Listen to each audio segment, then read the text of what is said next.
Bismillahirrahmanirrahim. Assalamualaikum warahmatullahi wabarakatuh. Alhamdulillahi rabbil alamin.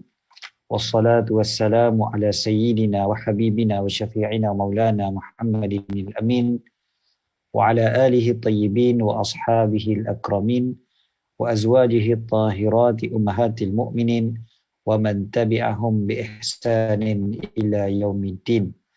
Subhanaka la ilma lana illa ma 'allamtana innaka antal alimul hakim. Allahumma inna nas'aluka as-sidqa fil qaul wal ikhlasa fil amal. Allahumma amin, amma ba'd. Alhamdulillah, syukur pada Allah Subhanahu wa taala. Allah Taala pilih kita pada pagi ni, pada pagi yang barakah, pagi Jumaat yang mulia. Alhamdulillah, syukur pada Allah. Pejam celik dapat lagi kita bertemu dengan satu lagi hari yang merupakan hari raya untuk kita semua. Hari raya bagi orang yang beriman setiap hari Jumaat. Dan ialah kita bila kita berada pada hari Jumaat ini dalam bulan Rejab pula. Jadi maknanya berganda-ganda pula keberkatannya. Kan, Rejab punya keberkatan, Jumaat punya keberkatan, dan tambah pula lagi pagi-pagi kita dapat pula duduk dalam majlis ilmu yang mudah-mudahan kita dapat pula keberkatan padanya.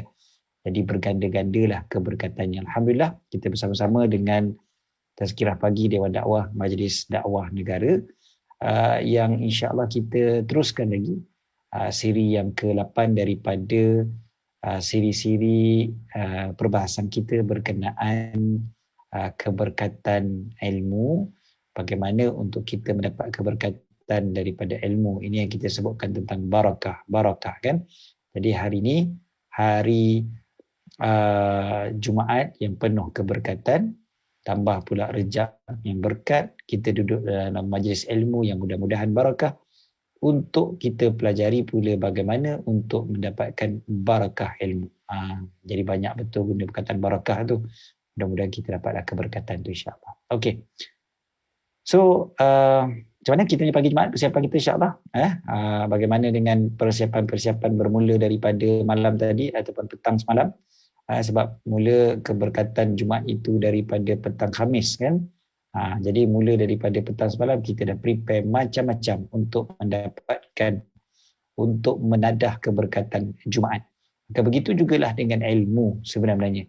Di sana ada macam-macam perkara yang perlu kita lakukan untuk menadah keberkatan ilmu. Jumaat memang barakah, tapi kita dapat tak keberkatan Jumaat? Itu kita tanya pada diri kita.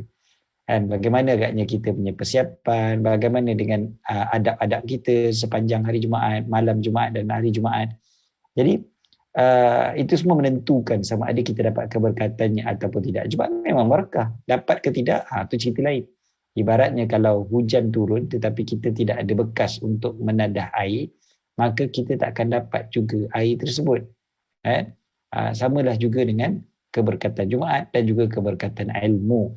Ini yang kita bincangkan panjang lebar tentang bagaimana nak dapatkan keberkatan daripada ilmu. Dan salah satu daripada topik yang agak panjang sebenarnya bila kita bicara tentang keberkatan ilmu adalah keberkatan dengan cara beradab dengan guru. Adab dengan guru ni panjang sebenarnya. Kalau kita nak bincangkan, dia sangat-sangat luas perbicaraannya. Terlalu banyak. Jadi kita telah bincangkan pada kita panggil apa, minggu yang bukan minggu kan, beberapa minggu yang lalu lah, episod yang lalu kita dah bincangkan beberapa daripada adab-adab dengan guru. Antaranya kita sebutkan hari itu adalah apabila nak memilih guru, biarlah guru yang betul, kemudiannya kita tunduk kepada perintah-perintah guru, kita melihat guru dengan pandangan kemuliaan, membesarkan guru, kita mengetahui hak guru, dan sama sekali kita tidak melupakan kelebihan guru kita. Dan yang kelimanya adalah kita bersabar atas kekurangan daripada guru, ataupun mungkin akhlak yang kurang elok daripada guru kita. Sebab tentu sekali lah manusia ni tidak ada yang maksum selain daripada Rasul. Jadi oleh kerana kita ni tidak maksum, Maka kadang-kadang kita tak nafikan bahawasanya mungkin juga ada guru yang kita rasa macam ustaz kita ni, syekh kita ni macam akhlak dia macam kurang lah. Kan? Jadi adakah wajar untuk kita tak puas hati dan kita marah balik? Guru marah kita, kita marah guru balik. Kan? Kan ada yang buat begitu. Dia aku tak puas hati betul lah. Ustaz tu marah aku. Jadi dia pula yang nak maki hamun dan sebagainya. Jadi ini kita ada sebutkan sebelum daripada ni, isu ni. Lagi-lagi bila kita bincangkan tentang sabar dalam menuntut ilmu. Salah satu daripada kesabaran dalam menuntut ilmu adalah sabar juga dengan kerenah guru. Kerenah guru. Alright. So kita sambung insyaAllah pada pagi ini adab yang ke-6 daripada adab-adab kita dengan guru, iaitu kita berterima kasih kepada guru kita, kepada syekh. Kita berterima kasih atas petunjuknya, atas taufik yang hanya dia atas pemberian dia satu, kemudiannya atas sebab dia marah kita. Tadi kita sebut sabar kan. Bukan saja sabar, bahkan patut kita terima kasih. Terima kasih bila guru tu tegur kita. Tegur atas kekurangan kita. Tegur atas sebab kemalasan kita. Tegur atas sebab kecuaian kita. Kan? Jadi apa-apa yang dia tegur, yang dia marah, yang dia stopkan kita daripada buat, kan? Ini merupakan satu irsyad, satu petunjuk daripada dia. Salah yang dia inginkan, kebaikan yang dia inginkan kepada kita. Jadi memang kadang-kadang guru ni dia marah kita. Tapi kita anggap apa? Kita kena anggap itu adalah sebagai satu nikmat daripada Allah. Nikmat daripada Allah bila guru tu memerhatikan kita. Guru ambil berat tentang kita. Okey, maksudnya apa? Maksudnya kita ni ada pada hati guru. Dan guru tu dia nak kemaslahatan kita. Dia nak kebaikan kita. Katakanlah guru tu tak pedulikan kita. Dia takkan tegur kita. Dia biarkan je lah. Kita salah ke, kau nak salah suka kau lah. Kau nak terjun apa gaung pun kau terjun lah. Suka apa aku. Tu maknanya tak ada lah kita dalam hati guru. Guru kita tak pedulikan kita lah, tu maknanya. Tapi bila guru kita marah, guru kita tegur kita, jangan sentap cepat sangat. Jangan sentap. Bahkan terima kasih. Terima kasih guru. Kerana guru marah saya. Ini menunjukkan guru sedang sayang kepada saya. Macam tu. Saya kadang-kadang ingat lagi ada guru-guru kita yang garang. Guru kita yang garang. Dia tegur kita. Bahkan kadang-kadang kita rasa macam tertekan pun ada. Kita rasa bukan tertekan macam mana.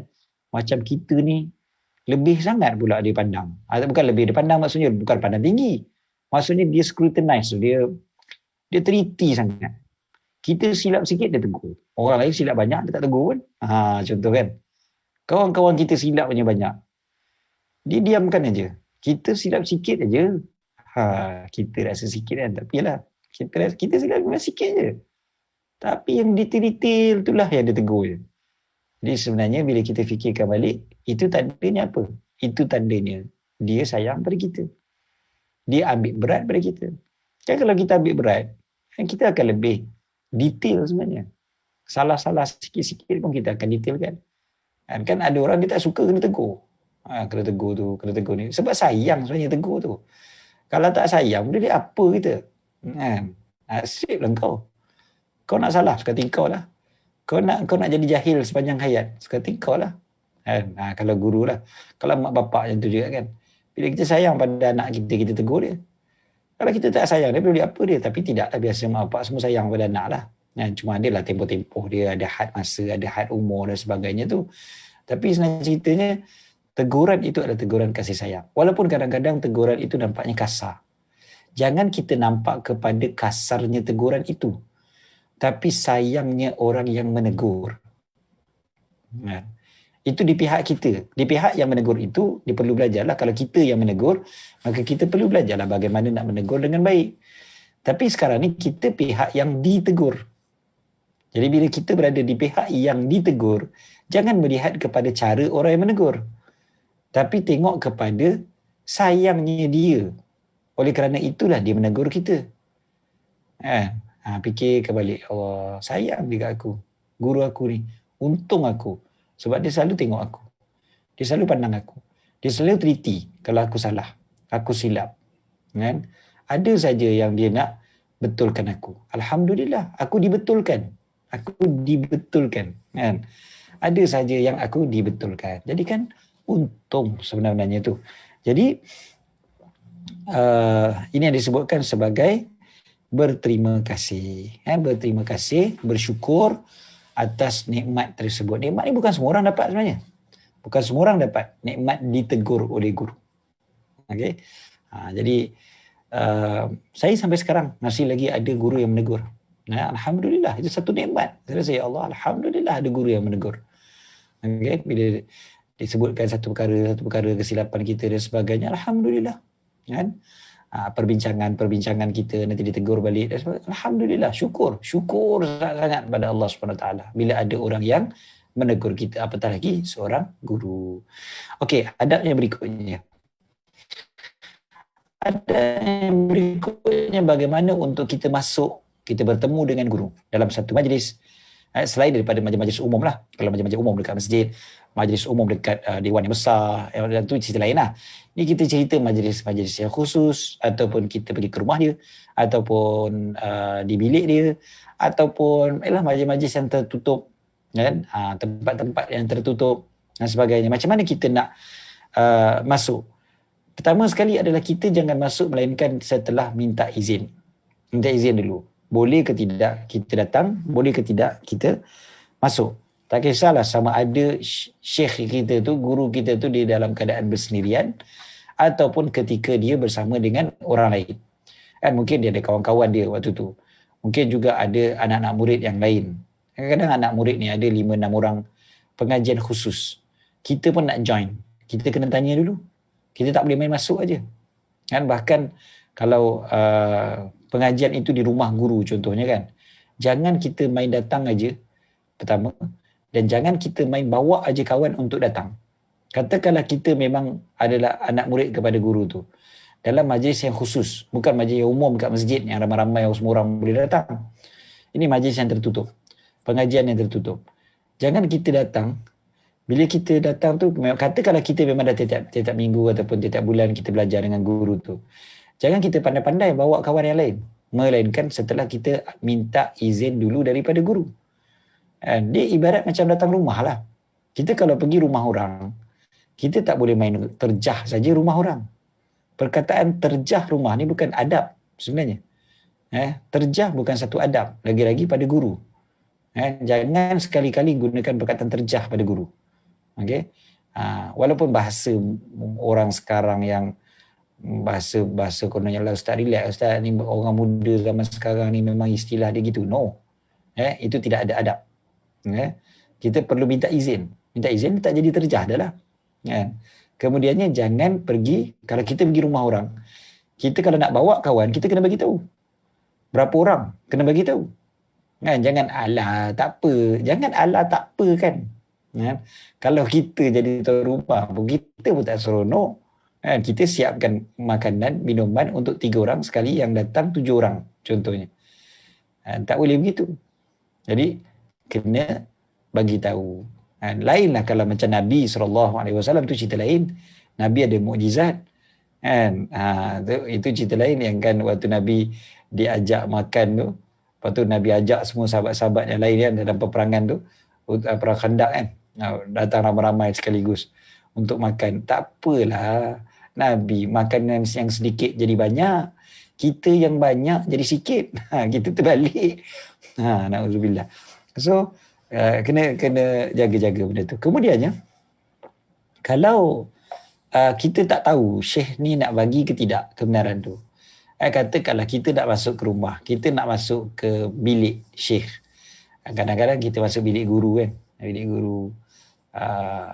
Syekh punya apa nama, dia punya kawasan dia lah, tempat dia, maka kita minta izin jangan lebih daripada 3 kali. Saya rasa yang ni semua kita tahulah. Bila kita bagi salam, bila pergi ke rumah orang pun, kita jangan lebih daripada 3 kali. Maka katakanlah bilik guru. Guru ni bilik ni bukan saja bilik guru kat sekolah. Kadang-kadang dekat hotel, kadang-kadang dekat pondok, kadang-kadang dekat mana-mana lah.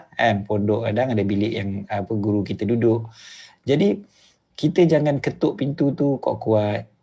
Ketuk pintu 3 kali sahaja dah cukup.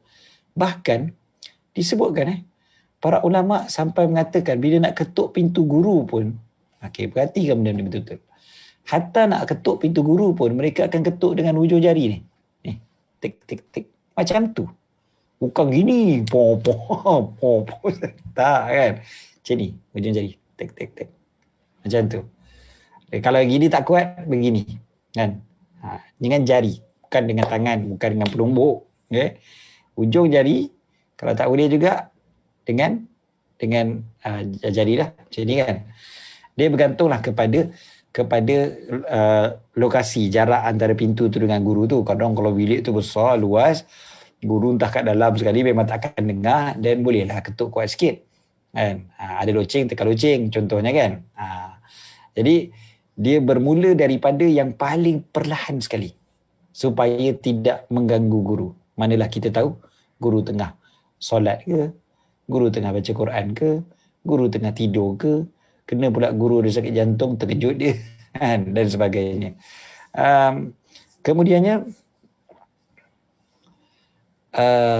apabila guru tu mengizinkan kita masuk, sedangkan guru tu ada kawan-kawan dia, ada jemaah dia, ada anak murid dia dan sebagainya, maka kita perhatikan, bukan cerita tu dulu, kita cerita ni dulu. Kalau kita masuk tu beramai-ramai, kita ni datang 3-4 orang, contoh kita datang 3-4 orang, kita ketuk pintu, guru bagi izin masuk, contohnya kan, ataupun silakan masuk, dia buka pintu ke, contoh kan. Jadi bila kita masuk, yang paling bagus kita dahulukan adalah orang yang paling afdal di kalangan kita. Katakanlah kita ada 4-5 orang, di kalangan 4-5 orang kita tu pula ada guru, contohnya, maka salah seorang guru tu yang akan masuk dulu, lepas tu baru yang lain. Ataupun orang yang merupakan pemimpin, ataupun orang yang paling tua, lepas daripada orang yang berilmu baru orang yang paling tua, orang yang paling tua untuk masuk.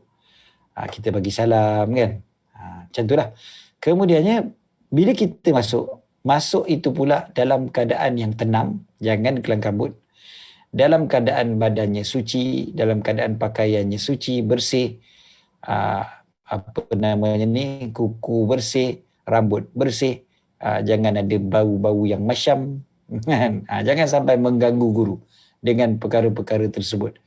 Ini kadang-kadang, cuba kita perhatikan kita ni, orang pergi berdating kan, dia bersihkan sebersih-bersihnya diri dia. Dia akan wangikan diri dia sewangi-wanginya. Kenapa bila pergi berdating boleh wangi? Kenapa bila jumpa guru pula tak ada wangi? Kan? Sepatutnya bila kita jumpa guru kita, lagilah kita dalam keadaan yang terbaik. Dalam keadaan yang paling elok sekali. Wanginya, bersihnya, proper lah semuanya. Cantik je keadaannya. Sebab apa? Nak berjumpa dengan guru. Ingat je, kita jumpa dengan VVIP sekarang ni. Guru ni VVIP kita. Jadi kita jumpa dia biar dalam keadaan yang paling elok sekali, paling kemas sekali diri kita tu. Okey, kemudiannya apabila kita pergi kepada guru dan guru ketika itu sedang berbual dengan orang lain. Katakanlah mereka tengah berbual. Sekali bila kita sampai je orang pun diam. Contohlah kan. Tiba-tiba je krik-krik kan. So kita sampai. Kita masuk. Ataupun guru kita tu sedang solat. Sedang berzikir. Sedang menulis. Sedang baca kitab dan sebagainya. Maka paling afdal sekali adalah kita keluar semula. Jangan duduk lagi situ. Keluar. Tinggalkan guru tu dulu. Biarkan dia. Sebab dia sedang berzikir, dia sedang solat dan sebagainya. Dan apabila kita masuk bertemu dengan guru, biarlah kepala kita ni kosong. Maknanya kosong daripada memikirkan benda-benda lain. Biar kita boleh fokus kepada apa yang kita nak bincangkan dengan guru. Bukan dalam keadaan yang kita tengah serabut. Fikir tu, fikir ni, sampai guru bercakap pun kita buat ataupun kita pun tak dengar sebab kita tengah serabut fikir macam-macam benda lain. Bahkan disebutkan kalau boleh kita bertemu guru bukan dalam keadaan yang terlalu ngantuk. Sebab kejap lagi kita menyebabkan guru terasa. Dia bercakap, kita menguap. Dia bercakap, kita menguap. Bulan dia bercakap, kita terlelap. Allah, kan? Jadi biar jumpa guru bukan dalam keadaan yang terlalu ngantuk. Mengantuk, tengah marah, tengah lapar dan sebagainya. Supaya kita boleh fokus kepada apa yang disebutkan oleh guru. Okey. Yalah, kan kita nak fokus kan. Nak fokus macam mana kalau tengah lapar. Fikir bila lah guru aku nak berhenti cakap dia, aku nak makan. Kan. Biar prepare siap-siap dah. Kita dah well prepared bila kita jumpa guru. Kemudiannya kalaulah contohnya bila kita ketuk pintu tu, jangan bila kita nak datang tu, kita jangan kejut dia. Kalau boleh guru ni jangan kita kejut dia. Dia tengah tidur jangan kita kejut. Lainlah kalau memang dia minta kita kejut kan, itu cerita lain lah kan. Ataupun memang dah janji pukul berapa dengan orang ramai kan. Jadi kita perlu ingatkan dia sebab kita jadi pembantu dia, itu cerita lain. Tapi kalau kita sebagai anak murid, kalau kita dimaklumkan kata guru sedang tidur, jangan pula tolong kejut dia. Beritahu kata saya datang. Katalah kadang-kadang kita pergi rumah guru kita kan, anak guru tu cakap, abah tengah rehat tu, tengah tidur. Okeylah, kejutlah abah tu. Oh boy kan. Ni kadang-kadang berlaku kepada siapa? Kalau anak murid tu kadang lebih tua. Ataupun anak murid lebih rasa dia VIP daripada guru. Yang ni jadi masalah. Kan? Jangan kejutkan guru. Biarkan dia tidur. Kan? Macam dengan raja lah, dengan sultan. Mana boleh kita bangkitkan sultan yang sedang tidur? Okey. Kita sabar je. Sebab sabar itu lebih baik. Ini yang kita pernah sebutkan sebelum daripada ni. Bagaimana Sayyidina Ibn Abbas radhiyallahu taala anhu duduk di pintu Sayyidina Zaid bin Thabit.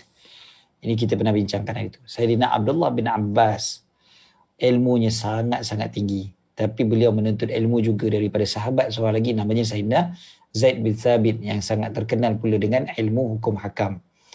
Jadi bila beliau sampai di rumah Sayyidina, duduk saja di luar pintu rumah Sayyidina Zaid, tunggulah sampai Sayyidina Zaid bin Thabit bangun daripada tidur. Jadi orang pun tanya, orang hamba kepada Sayyidina Zaid tanya, nak tak kami kejutkan beliau? Sayyidina Abdullah bin Abbas kata, tak, jangan kejut, jangan. Kan? Jadi sampai walaupun lama dikatakan bahawasanya dia duduk tu begitu lama, tunggulah dekat depan pintu rumah Sayyidina Zaid bin Thabit. Dan begitulah para ulama secara kebiasaannya. Okey. Saya ingat satu kisah dulu Imam Malik radhiyallahu taala anhu. Imam Malik apabila beliau pergi ke rumah guru beliau, satu ketika hujan lebat turun di Madinah. Hujan turun pada musim sejuk lebat dan Imam Malik seorang miskin ketika mudanya. Baju tebal, baju sejuk pun tak mampu nak beli.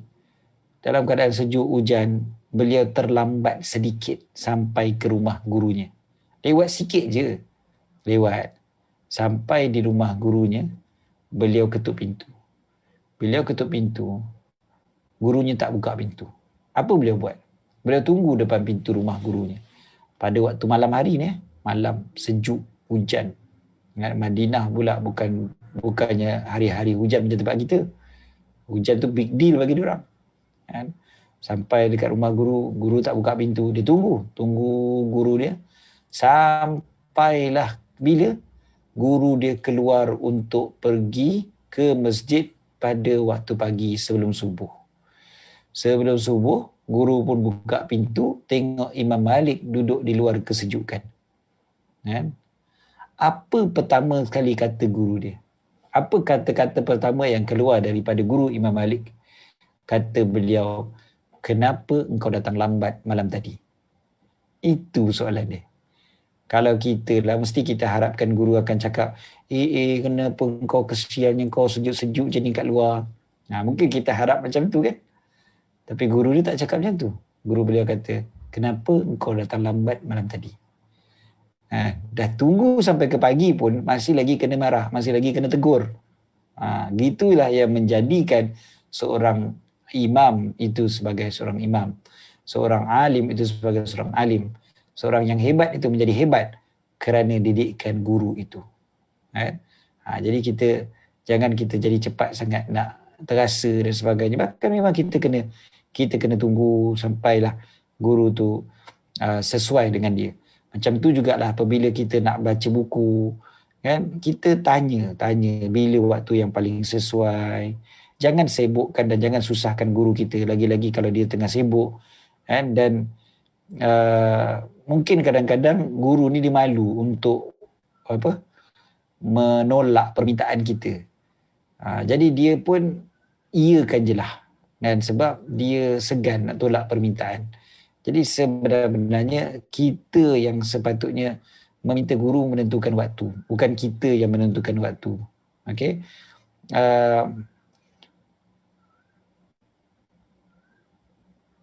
Okey, itu antara adab-adab yang sempat kita baca pada pagi ni. Ada lagi, insya-Allah ada adab yang lain, antaranya bagaimana pula kita duduk di hadapan guru. Kan, bagaimana kita nak duduk depan guru, kemudiannya bagaimana untuk kita bercakap dengan guru, kan, antara cara-cara kita nak bercakap dengan guru dan sebagainya lah. Itu insya-Allah kita akan bincangkan pada episod yang akan datang. Cumanya saya nak sebut satu benda yang special pada pagi ni, iaitu kita kan dah berada pada nak masuk minggu keempat daripada bulan Rejab, bermakna bulan Syaban dah dekat. Kita ingat 28 hari bulan 3 ni, malamnya adalah malam nisfu Syaban, malam yang sangat-sangat mulia. Jadi marilah sama-sama kita berniat, berazam untuk hadir ke malam sejuta munajat yang dianjurkan oleh Dewan Dakwah Majlis Dakwah Negara.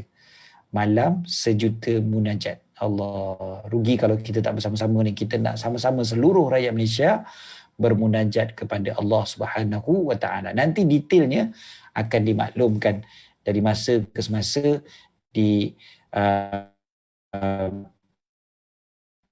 Facebook page. Nanti insya-Allah akan ada. Jadi tunggu macam mana nak sertai, macam mana nak isi borang dan sebagainya. Bahkan saya dimaklumkan siapa yang isi borang untuk sertai itu percuma tentulah percuma, nak munajat kan, nak bayar bendanya percuma lah. Bahkan boleh dapat pula benda lain. Dah lah dapat doa tu semua bersama-sama, itu paling mahal lah. Yang murah sikit daripada tu dapat tajaan pergi umrah. Tajaan pergi umrah tu kira murah ke? Yelah, murah lah nak banding dengan dapat bermunajat bersama-sama. Lepas tu dapat jam buruj dan sebagainya, macam-macam lah kan, keistimewaan kalau kita bersama-sama dalam malam sejuta munajat ni. Jadi jangan lepaskan peluang kan untuk bersama-sama. Nanti ada website dia juga, nanti akan di-upkan tak lama lagi insya-Allah. Jadi sama-sama kita sokong dan kita sebar-sebarkan. Jangan lupa share seluruh alam, biar betul-betul sejuta rakyat Malaysia yang bermunajat bersama-sama dengan kita pada malam tersebut. Save the date, orang kata. Save the date. 28 hari bulan 3 ni, ataupun 14 pada siangnya 14 bulan Syaban dan malamnya malam 15 Syaban. Okey. Jadi cukup setakat itu insya-Allah. Terima kasih banyak-banyak kepada semua yang menonton, semua yang share, dan terima kasih kepada Allahumma salli wa sallim kepada semualah Dewan Dakwah Majlis Dakwah Negara, dan jangan lupa terus memberikan sumbangan kepada Dewan Dakwah Majlis Dakwah Negara untuk menyokong usaha-usaha Dewan Dakwah di nombor akaun yang tertera di bawah ni, dan juga terus follow, like dan juga share semua media sosial Dewan Dakwah Majlis Dakwah Negara. Jadi cukup setakat itu untuk pagi ni. Aku qauli hadza wa astaghfirullahal azim li wa lakum. Kak Surati tanya, kami di Singapura boleh ikut sekali tak? Boleh, of course boleh. Kan, seluruh seluruh alam insya-Allah. Kan? Kita baca sama-sama Yasin pada malam tu dan kita bermunajat sekali insya-Allah. Memang program ni program khas, julung-julung kali diadakan insya-Allah. Jadi cukup setakat tu aku qauli hadza wa astaghfirullahal azim li wa lakum. Bismillahirrahmanirrahim. Rabbana anfa'na bima 'allamtana, rabbi 'allimna alladhi yanfa'una, rabbi faqihna wa faqih ahlana wa qarabatin lana fi dinina مع أهل القدر أنثى وذكر ربي وفقنا ووفقهم لما ترتضي قولا وفعلا كرما وارزق الكل حلالا دائما وأخلاء أتقياء علماء نحظى بالخير نكفى كل شر ربنا أصلح لنا كل شؤون وأكرم بالرضا منك العيون واقض عنا ربنا كل الديون قبل أن يأتينا رسل المنون واغفر واستر أنت أكرم من ستر وصلاة الله تغشى المصطفى من إلى الحق دعانا والوفاء بكتاب فيه للناس شفاء وعلى الآل الكرام الشرفاء وعلى الصحب المصابيح الغرر اللهم اهدنا بهداك واجعلنا ممن يسارع في رضاك ولا تولنا وليا سواك ولا تجعلنا ممن خالف أمرك وعصاك وحسبنا الله ونعم الوكيل ولا حول ولا قوة إلا بالله العلي العظيم وصلى الله على سيدنا محمد وعلى آله وصحبه وبارك وسلم والحمد لله رب العالمين والسلام عليكم ورحمة الله وبركاته.